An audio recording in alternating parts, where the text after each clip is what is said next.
आप सबको नमस्कार। भारत से 1 लाख लोग जाएंगे इजराइल। क्यों जाएंगे बताऊंगा। इसके पीछे 3 कारण हैं और इन 3 कारणों में उन बातों के जवाब हैं जो चिरकुट, जो छिछोरे लोग पूछते हैं। पहला, प्रधानमंत्री मोदी अब्रॉड जाके, विदेश जाके करते क्या हैं, इसका जवाब मिलेगा। दूसरा, भारत की फॉरेन पॉलिसी में जयशंकर या अजीत डोभाल क्या करते हैं, इसका भी जवाब मिलेगा। और सबसे अहम मैं कहता हूं, आपकी क्या इंपॉर्टेंस है भारत में बैठे लोगों की, जो फेसबुक पे कमेंट, ट्विटर पे कमेंट, इंस्टाग्राम पे कमेंट, या जैसे मैं शुरू से कह रहा हूं वीडियोस को शेयर करते हैं, लाइक करते हैं, फॉलो करते हैं, उनका क्या इंपैक्ट है। उनके इंपैक्ट के साथ भारत में बहुत लोगों की डेस्टिनी में एक चेंज आएगा। उनके इंपैक्ट की वजह से भारत और इजराइल के रिश्ते इतने गहरे हो जाएंगे कि उसका बेनिफिट ना सिर्फ इन 1 लाख लोग और इनके परिवार को मिलेगा, पर उसका साथ साथ बेनिफिट इकोनॉमी पे, सबसे ज्यादा स्टार्टअप्स यूएस के बाहर इजराइल के जोन्स में है, उसका बेनिफिट, टेक्नोलॉजी का बेनिफिट, मिलिट्री इंफ्रास्ट्रक्चर का बेनिफिट, इंफॉर्मेशन टेक्नोलॉजी का बेनिफिट। जब दो शक्तिशाली देश इतने डीपली इन्वॉल्व होते हैं, उसका बेनिफिट कैलकुलेट करना भी मुश्किल है। और सबसे ज्यादा योगदान मैं आप लोगों को दूंगा, प्रधानमंत्री, फॉरेन मिनिस्टर, एनएसए से भी ज्यादा, क्योंकि उनकी तो रिस्पॉन्सिबिलिटी और ड्यूटी है। पर अगर आप ना करें तो ये सब संभव ना हो। अगर पहली बार चैनल से जुड़ रहे हैं तो आप वीडियो को लाइक कर लीजिए, सब्सक्राइब कर लीजिए, शेयर कर लीजिए। परिस्थितियों से चेंजेस आती हैं। 2 परिस्थितियां थी, एक हमास के टेरर से पहले, एक हमास का टेरर जो इजराइल में हुआ उसके बाद। तो कुछ दिशा तो पहले की परिस्थितियां जिसमें प्रधानमंत्री का बहुत योगदान है वो बताता हूं, और फिर टेरर अटैक के बाद जिसमें आपका योगदान है वो बताता हूं। तो इजराइल के अंदर पिछले 20 साल से क्राइसिस चल रही है, कंस्ट्रक्शन को लेके, हेल्थ केयर को लेके। ये क्राइसिस क्यों चल रही है? इसलिए चल रही है क्योंकि इजराइल की मैन पावर बहुत कम है। सिर्फ 93 लाख लोग वहां पे हैं, उसमें से बहुत बुजुर्ग हैं, बहुत बच्चे हैं।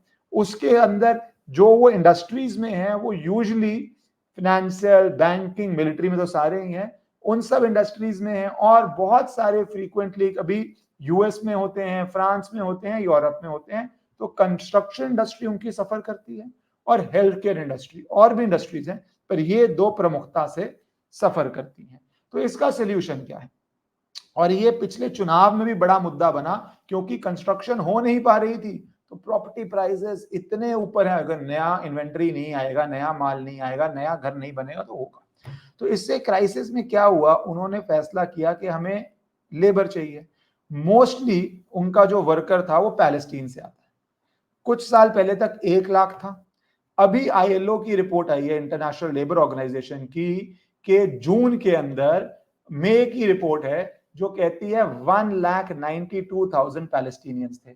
इसराइल ने सोचा कि पैलेस्टीन अब कुछ गलत नहीं कर रहा, हमास वहां जो बैठा है कुछ गलत नहीं कर रहा, तो जितने वर्कर्स आ रहे हैं आने दो। ऑलमोस्ट 2 लाख आ रहे थे, और फिर वो वापस जाते थे बॉर्डर के उस पार गाजा स्ट्रिप में, और वहां पे रहते थे।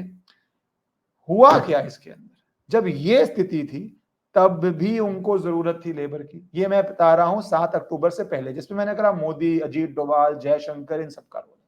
तो इंडिया आए उनके फॉरेन मिनिस्टर, और इंडिया के साथ एक एग्रीमेंट किया मई 2023 में कि 42,000 इंडियन वर्कर्स को वो लेके जाएंगे इजराइल। उसमें से 34,000 लेके जाएंगे वो कंस्ट्रक्शन में, 8,000 हेल्थ केयर में। आपको पता है कि जो भी इकोनॉमिकली डेवलप्ड देश है या पर कैपिटा है, वहां पे वर्क वीजा की कितनी प्रॉब्लम है। मैं ये मिडल ईस्ट ईस्ट कंट्रीज की बात नहीं कर रहा। इन देशों में ब्लू कॉलर वर्कर्स भी बहुत वेल ऑफ हैं, यूएस के अंदर, इसराइल के अंदर, जहां पे कई लोग कहते हैं ये ज्यादा कमाते हैं, मोर देन कई व्हाइट कॉलर वर्कर्स, कई जो ऑफिस में बैठ के काम करते हैं उनसे ज्यादा कमाते हैं। अगर ये थोड़ा थोड़ा भी राइज करते हैं, थोड़ा थोड़ा भी अच्छा करते हैं, पर बहुत स्ट्रांगली रिस्ट्रिक्टेड होती है वर्क वीजा।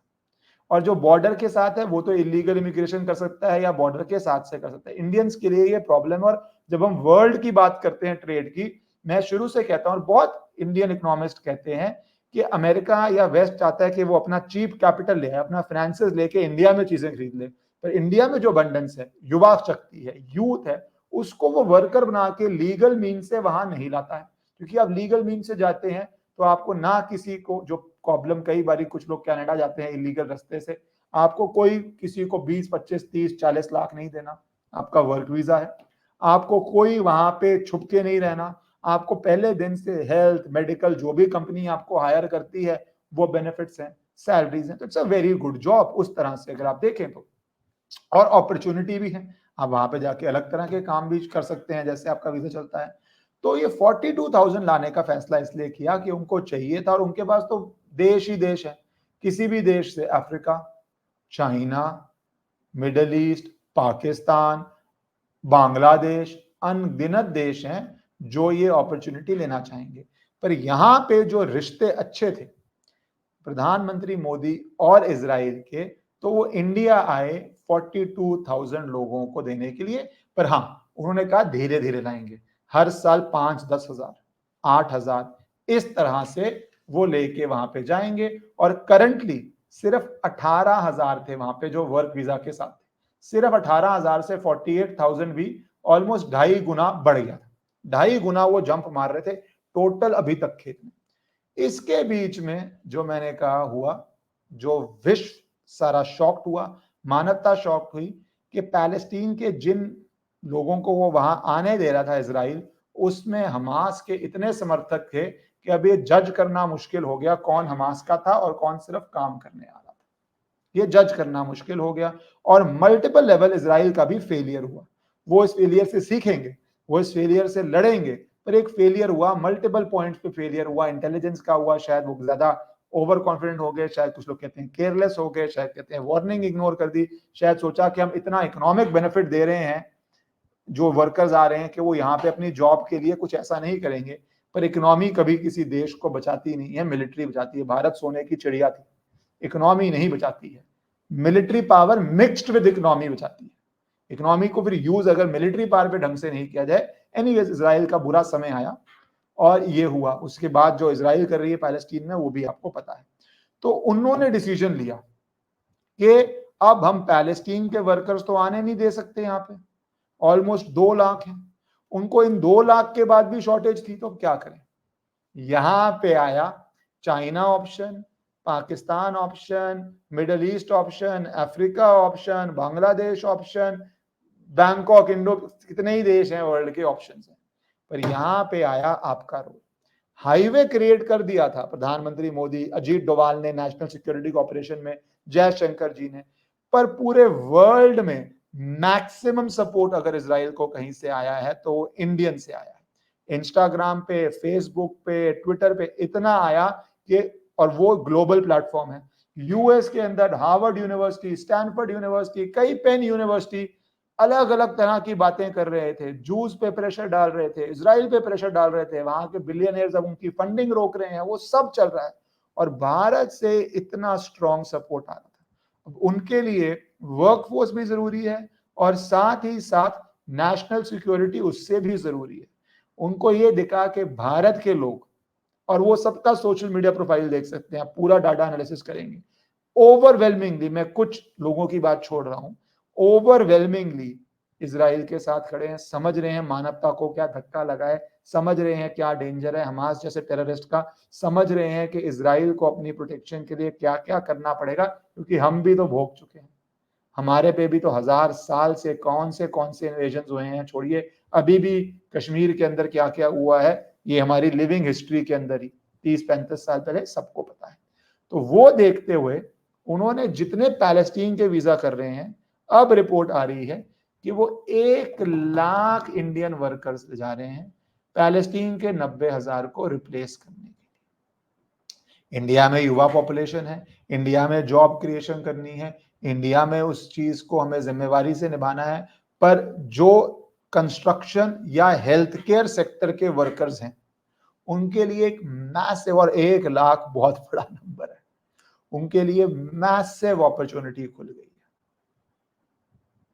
और इससे फिर भारत के बाकी रिश्ते क्या होते हैं, economic cooperation, military cooperation, information technology cooperation, ये सब भी आगे बढ़ेगा।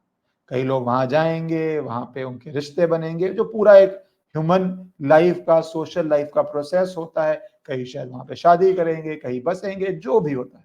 पर ये एक स्टेप से भारत और इजराइल के रिश्ते एक ऐसे नए जोन में पहुंच जाएंगे, एक ऐसी नई दिशा में पहुंच जाएंगे और ऐसे अटूट बंधन में बन जाएंगे कि दोनों देशों के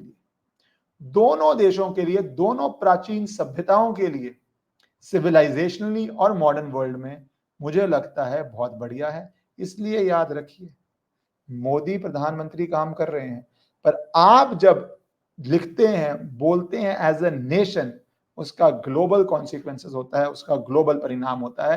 तभी उनको भी लगा और समझ आया कि भारत ही सबसे अप्रोप्रिएट देश है जहां से नेशनल सिक्योरिटी देखते हुए उनको वर्क वीजा देना चाहिए। बाकी काबिलियत से तो सभी काम करेंगे।